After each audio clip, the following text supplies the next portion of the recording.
Et bah cette course a été très intéressante. De la bataille, des dépassements, des records qui tombent, bref, tout ce qu'on veut. Aujourd'hui, on débriefe le Grand Prix d'Austin. C'est parti.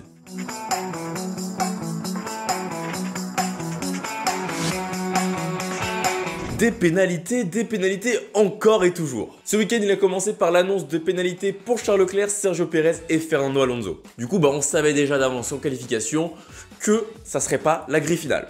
Alors on va rentrer directement dans le vif du sujet. En Q1, on a l'élimination d'Esteban Ocon qui fait quand même assez mal. C'est quand même la deuxième fois en l'espace de 4 Grands Prix. Heureusement que t'as dit que la voiture marchait mieux, hein. Il fait quoi Alonso? Bah Alonso, lui, il reste sur 4 Q3 en 4 Grands Prix. Ah, donc ça serait plus Ocon le problème. Paraît pas de problème, mais plus du fait qu'il est un petit peu moins rapide en qualif, parce qu'en course, Ocon, il a quand même un très bon rythme. Si on continue en Q2, il s'est pas passé grand chose, on va directement en Q3. Ça faisait depuis la Hongrie qu'il n'était plus entré en Q3, Valtteri Bottas nous a signé une très belle 10e position. Et puis à ça, on peut ajouter aussi l'énorme performance de Lance Stroll. Il se qualifie P7 quand même. Oula, dinguerie, c'est sûr, c'est sa meilleure performance de la saison là. Ah bah même mieux que ça, c'est sa meilleure perf en qualif depuis la Turquie 2020. Et ça forcément c'est dû une part au pilote mais aussi à l'évolution de l'Aston Martin ces derniers Grands Prix. Parce qu'il y a eu des améliorations dessus? Ouais, depuis Singapour ils ont apporté quelques nouveaux éléments sur le monoplace. Donc c'est bien de pousser jusqu'à la fin de la saison mais attention à pas se griller les ailes pour 2023. Ah bah s'ils peuvent aller chercher la P6, je pense qu'ils vont pas s'en priver vu les millions hein. Ce week-end le poleman c'était Carlos Sainz. Et franchement je sais pas qui aurait parié là-dessus. Bah pas moi du coup. C'est vrai que dans la vidéo de la semaine dernière qui lui était entièrement consacrée, j'ai pas été très tendre à son sujet. Mais j'ai pas parlé du fait qu'en qualification, il est très performant depuis le début de la saison. Honnêtement, Carlos Sainz, le samedi, il n'y a pas grand chose à lui reprocher tant il est proche de Charles Leclerc. Ce week-end, il vient battre à la fois Charles et Max Verstappen, et tout cela pour moins d'un dixième. Ça s'est joué à rien. Donc deuxième pole de la saison, c'est mérité. Mais ça lui aura pas servi à grand chose, vous allez voir. Ouais, parce que si je dis ça, c'est que son avantage de la pole, il le perd très rapidement parce qu'il se fait jump par Max Verstappen dès le départ. Et pire encore, après le premier virage, il est déjà hors course. Ah, c'est pas le start idéal, hein. Alors pour une fois, il n'y est pas pour grand chose puisque c'est George Russell qui vient le toucher au départ. Attends, il l'a touché ou bien c'était un attentat de Russell? Alors, j'irais pas lui dire que c'est un attentat, mais faut reconnaître que George Russell, là, il a clairement merdé. On est d'accord, c'est de la faute de l'anglais. Ah, je suis complètement de cet avis, il anticipe pas du tout le fait que Carlos Sainz il peut tenter de décroiser Verstappen. Et du coup, forcément, Sainz il resserre à la corde avec moins de vitesse, Russell il arrive pleine balle, contact. Donc c'est malheureux pour le Britannique, mais bon, il est entièrement responsable de l'incident. Non, c'est vraiment bête pour Sainz, parce qu'il y est pour rien. Ah bah clairement, on peut ajouter une ligne dans le tableau la semaine dernière sur les Grands Prix où c'est pas de sa faute, hein. Bref, hormis cela, ça a été assez mouvementé aussi derrière. Puisque du coup, Lewis Hamilton, il peut prendre la P2, Sébastien Vettel, il va passer tout le monde. Il va se retrouver, je crois, 8 ou 5ème, je sais plus l'un ou l'autre, mais bref, il jump beaucoup de monde. Et on a aussi Sergio Pérez. Alors, Sergio Pérez, excusez-moi, hein, ok, il prend un bon départ, mais c'est pas un dépassement qu'il nous fait sur Bottas. Hein. Ça, c'est un attentat. Il vient, il se met à l'intérieur, il vient le dégager de la trajectoire. Bref, c'était musclé, un peu trop, mais il est passé. Ah bah, faut se faire sa place dans le paquet, hein. Mais bon, le grand vainqueur dans tout ça, Monsieur Lance Stroll. Bonjour, monsieur. Ah bah, déjà qu'avec les pénals, il partait plus haut. Il pouvait pas espérer mieux. Hein. Ah bah là, il pouvait pas espérer mieux. P3 au bout de 4 virages, c'est magnifique. Ah oui, donc Aston, des gros points encore ce week-end. Bon, tu vas voir que ça n'a pas été aussi simple que ça pour les Aston. Mais avant ça, laissez-moi vous parler... Quoi? On a un sponsor là? Non, pas du tout. J'allais parler de la safety car. Ah, pardon. Parce que voilà, première safety car qui intervient pendant ce Grand Prix. Première parce qu'il y en aura eu deux. Valtteri Bottas perd l'arrière de sa voiture. Dans le bac à gravier, impossible de ressortir. Du coup, ça fait les affaires de Charles Leclerc qui partait très loin et qui a pu se retrouver à la 4ème place en s'arrêtant. Pas mal, et du coup, il y avait qui devant lui à ce moment-là? Eh bien, devant lui, il y a encore Max Verstappen, Lewis Hamilton et Sergio Pérez. Ok, et derrière? Eh bien, on a George Russell P5, les Aston 6 et 7, Alonso 8, Gasly 9 et Tsunoda en 10ème position. Eh ouais, belle remontée, jusqu'à quoi? Bah jusqu'à son crash avec Lance Stroll à la relance de la première safety car. Alors qu'on soit honnête, je pense que la faute elle est plus du côté de Lance Stroll, même si je n'imputerai pas à 100% responsable. Mais tort partagé de quoi? Stroll il se décale au dernier moment. Je m'explique. On est d'accord, Lance Stroll il se décale trop tard, mais alors vraiment trop tard. Tu peux pas te décaler plus tard que ça, à un moment donné là, c'était la limite. Et du coup pour Fernando Alonso c'est impossible de l'éviter, même t'as les meilleurs réflexes du monde. Ah là tu peux pas l'esquiver. Après maintenant Alonso il se décale vraiment lui aussi, au dernier de ses derniers moments. Ok si tu veux, mais à la base Stroll il a pas à se décaler aussi tard. Bah chacun optimise le plus possible le temps quoi. Il y en a un qui se décale au dernier moment pour pas que l'adversaire sache où est-ce qu'il va se placer. et de l'autre, bah c'est pareil. Et c'est bête parce que vu l'endroit où ils étaient sur la ligne droite, c'est-à-dire en plein milieu, et bah c'était même pas encore la phase de freinage, donc l'un et l'autre auraient pu se décaler avant. Du coup, Colin Stroll, bah il abandonne et Fernando, bah il repart dernier.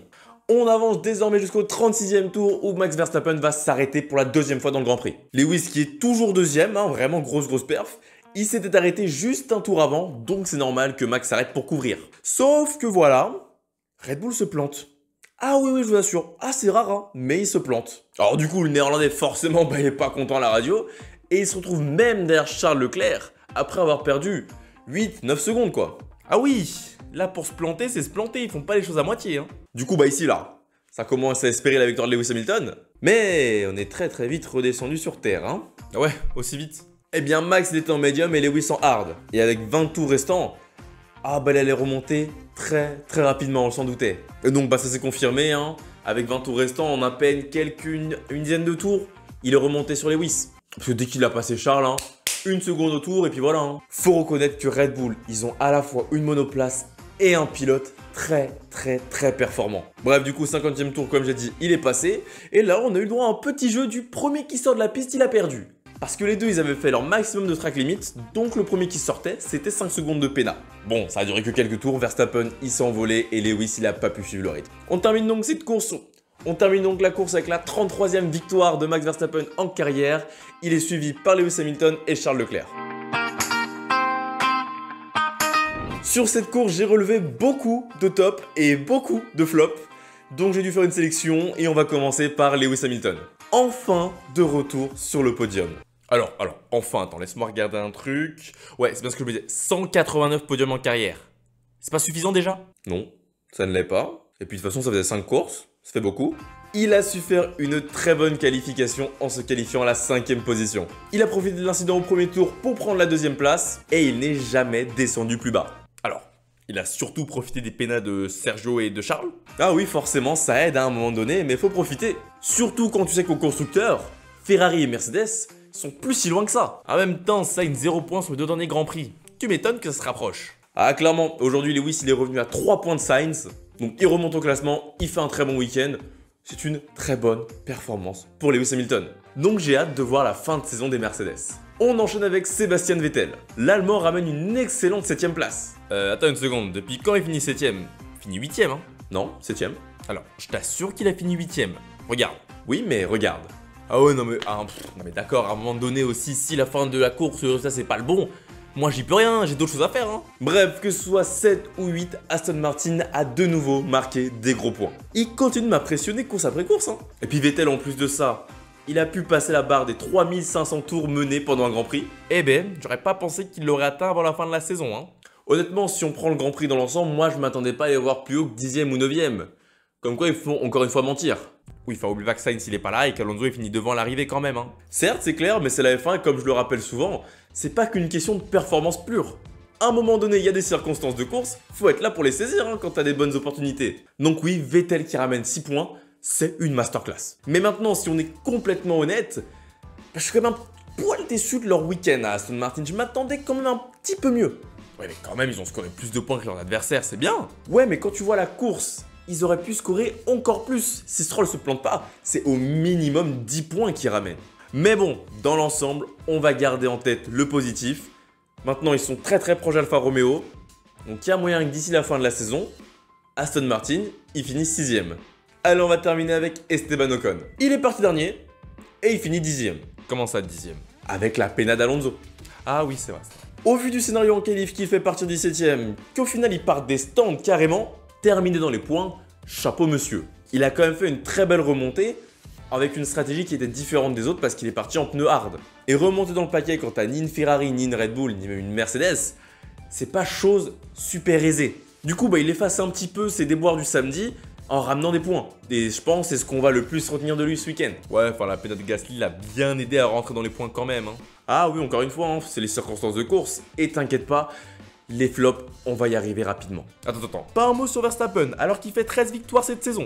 Mais si d'abord on termine par les mentions honorables, t'inquiète pas. Dans les mentions honorables, forcément, on va commencer par Max Verstappen, 33ème victoire en carrière, 13ème victoire sur une seule et même saison. Et avec 3 grands prix restants, nul doute qu'il va venir battre ce record. Il a en plus par la même occasion dépassé Fernando Alonso au record du nombre de victoires, donc il est maintenant seul 5ème. Toujours dans la même équipe, bravo à Red Bull pour leur titre au constructeur.